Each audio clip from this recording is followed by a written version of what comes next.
No ser humano há confusão. E em Deus? Será que Deus é confuso? Será que existe confusão em Deus? O que você acha disso? Fique comigo e você saberá um pouco mais sobre isso na aula de hoje.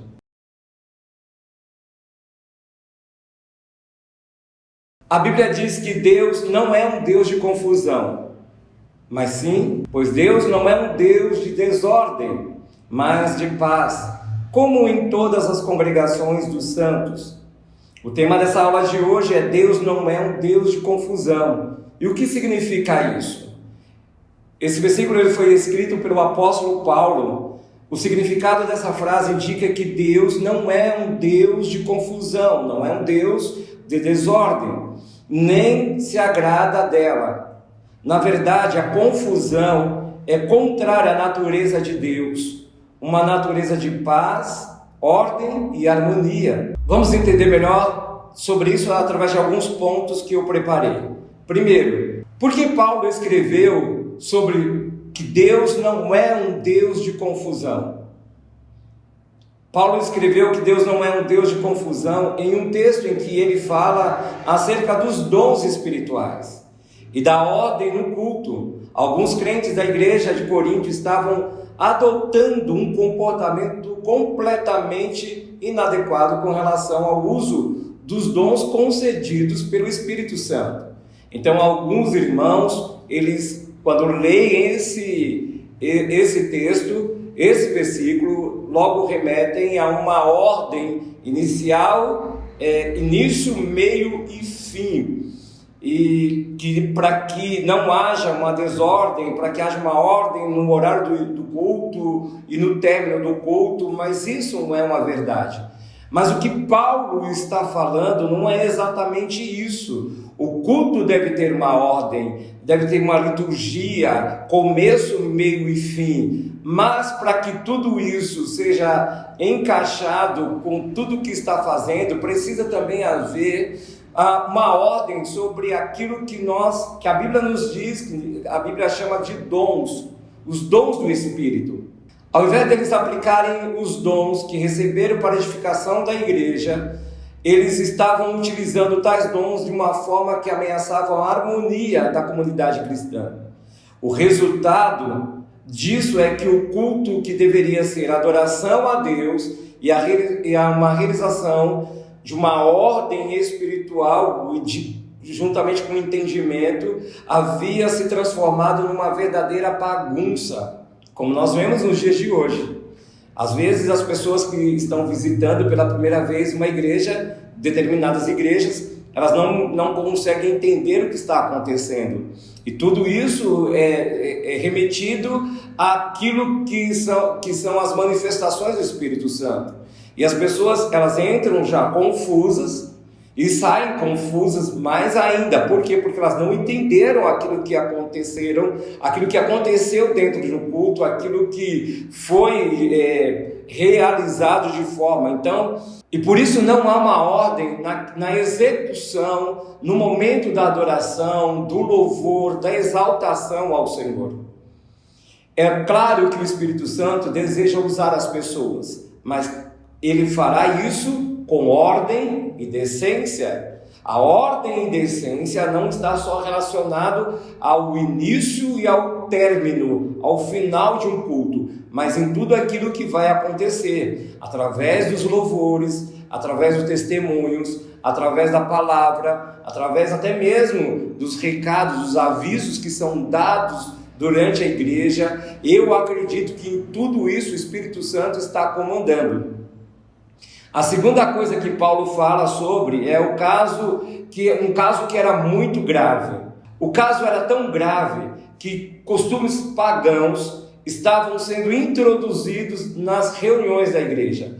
Eles agiam de forma incontrolável e irracional. Será que te lembra alguma coisa nos dias de hoje? Quando algumas pessoas que dizem que estão sendo usadas pelo Espírito Santo e elas, através da vida delas, existem manifestações que são parecidas, que acontecem em alguns lugares por aí, isso te faz lembrar alguma coisa? e isso é tomado, as pessoas dizem que é o agir do Espírito Santo, e que são tomadas pelo Espírito Santo, e aí vira uma bagunça, uma desordem, ninguém entende nada, às vezes o mandamento do culto tem que param nesses lugares.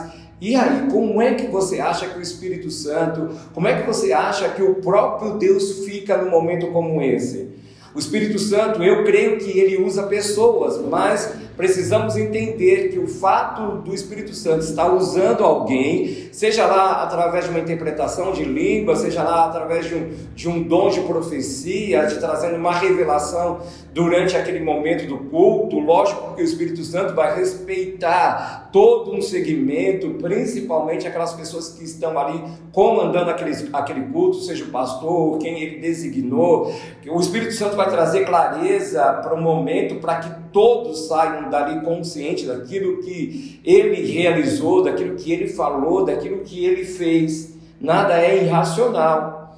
Precisamos entender sobre isso. Quando Paulo ele fala sobre, e ele ensina para a igreja de Coríntios sobre que Deus não é um Deus de confusão, eles alegavam ter experiências em um tipo de estado de êxtase, perdendo o controle de si quando utilizavam os dons que receberam.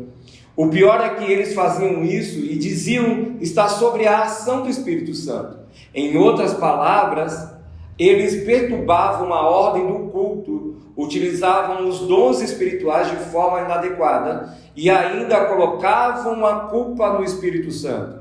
É por isso que em 1 Coríntios, capítulo 14, versículo 32, o apóstolo escreve que o espírito do profeta é sujeito ao profeta, e significa que há um controle, os dois trabalham juntos. Isso significa que mesmo o cristão estando a exercer um dom espiritual, ele não ficará fora de si, ele não ficará em êxtase, não haverá, o Espírito Santo não vai tomar o controle de uma forma da mente da pessoa em que ela não consegue entender, ela não consegue enxergar aquilo que ela está fazendo, aquilo que o Espírito Santo está fazendo através dela. Não existe isso. O Espírito Santo usará a boca, a mente fica no controle da pessoa. A explicação para isso está justamente na natureza daquele que é a fonte de todos os dons espirituais, o próprio Deus. Então, imediatamente no versículo seguinte, o apóstolo Paulo ele declara: porque Deus não é um Deus de confusão, e sim de paz, de harmonia, de ordem, de estrutura. O culto precisa ter uma estrutura, e o Espírito Santo sabe disso, até porque isso é para Ele, tudo para louvor e adoração, exaltação do nome do Senhor. A terceira coisa que nós podemos aprender, que o apóstolo Paulo nos ensina, é que a Bíblia afirma categoricamente que a paz é um dos atributos do nosso Deus. Ele é um Deus de paz que está junto ao seu povo. Em Romanos capítulo 15, versículo 33, diz o seguinte: o Deus da paz seja com todos vocês.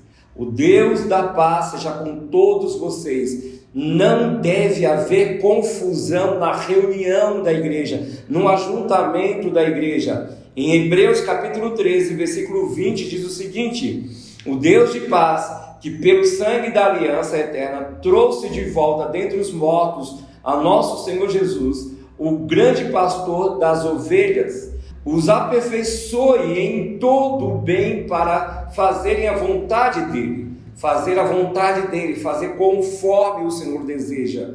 Então precisamos entender que todos os dons estão relacionados ao Senhor, e Ele deseja nos usar a minha vida, a sua vida, conforme a vontade dEle. Não é da maneira que você quer, não é da maneira que as pessoas querem, que elas acham que devem ser, levantando numa hora de um culto e impedindo até mesmo a administração de uma palavra, onde pessoas estão sendo alimentadas. Não existem isso, até porque Deus já está falando através da sua palavra. Além disso, Ele é aquele que derrama essa paz abundantemente sobre aqueles que são seus. Em 2 Tessalonicenses capítulo 3, versículo 16, diz o seguinte: o próprio Senhor da paz lhes dê a paz em todo o tempo e de todas as formas. O Senhor seja com todos vocês. É por isso que, certa vez, o juiz Gideão declarou: o Senhor é paz. O Senhor é paz. O Senhor, Ele é harmonia. Ele é aquele que encaixa todas as coisas para que tudo aconteça conforme a sua vontade. E por último, em quarto, tudo isso significa que não há espaço para confusão em Deus. Sempre haverá, infelizmente, sempre haverá uma confusão nos seres humanos. E é por isso que a igreja tem se dividido, e é por isso que a obra do Senhor tem parado, e é por isso que a obra do Senhor muitas vezes não avança, e é por isso que muitas vezes o Espírito Santo não consegue realizar a sua vontade, o seu querer em nós e através de nós, porque somos um povo dividido. Não falo só exclusivamente dentro de uma igreja, mas como um todo. O povo de Deus não é um povo unido, deveria ser, porque nós temos um único Espírito. Lógico que ele opera de forma diferente, ele se manifesta de forma diferente, mas o fato dele operar de maneira diferente, seja em uma igreja e na outra de uma outra forma, na vida de um irmão, na vida do outro irmão, isso não significa que vai haver uma rachadura, isso significa que vai haver uma colisão entre nós, uma confusão ao ponto de separação. Lembra do apóstolo Paulo e do apóstolo Barnabé? Por causa de uma confusão, por causa de Marcos, algo não foi ali entendido, algo não foi muito bem compreendido. O que aconteceu? E nós ainda levantamos uma bandeira dizendo que é assim que funciona. Caminhará dois juntos se não tiver de acordo? Na realidade, os dois deveriam chegar a um consenso. Barnabé até tentou, mas Paulo estava firmado na sua decisão, e por isso Barnabé teve que se separar. Essa não era a vontade de Barnabé, mas ele terminou se separando, ele terminou indo embora, terminou deixando Paulo. Por quê? Porque Paulo não queria entender algo, mas na frente é claro que ele entende, e é por isso que ele escreve sobre isso também, que Deus não é um Deus de confusão, que Deus é um Deus de harmonia, que Deus é um Deus que junta, que não separa. Consequentemente, não deve haver espaço para desordem entre o seu povo, entre o povo de Deus. Fomos escolhidos para refletir a glória dele. A glória de quem? A glória do Senhor. Nós somos portadores da glória de Deus. Nós somos pessoas que carregamos e devemos carregar a glória de Cristo e mostrando a glória de Cristo para esse mundo. Em 2 Pedro capítulo 2, versículo 9 diz o seguinte: vemos, portanto, que o Senhor sabe livrar os piedosos da provação e manter em castigos os ímpios para o dia do juízo.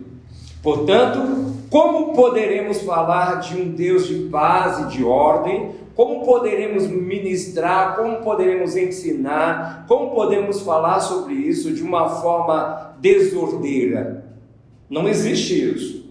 Nosso Deus não é um Deus de confusão, e por isso Ele espera de nós, espera de mim e de você, espera do seu povo, o comprometimento em manter a ordem, a disciplina em tudo que nós estamos fazendo.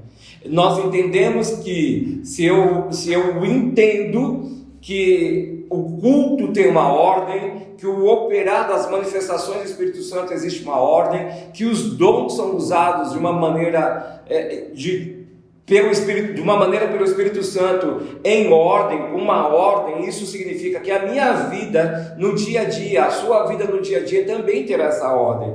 Nossa adoração jamais deve ser irracional ou de uma forma que vai perder o controle, literalmente, daquilo que nós estamos fazendo. O uso dos dons que Ele nos confiou deve servir para a edificação da igreja e não para a divisão da igreja, e não para causar briga, discórdia entre os irmãos, entre os crentes.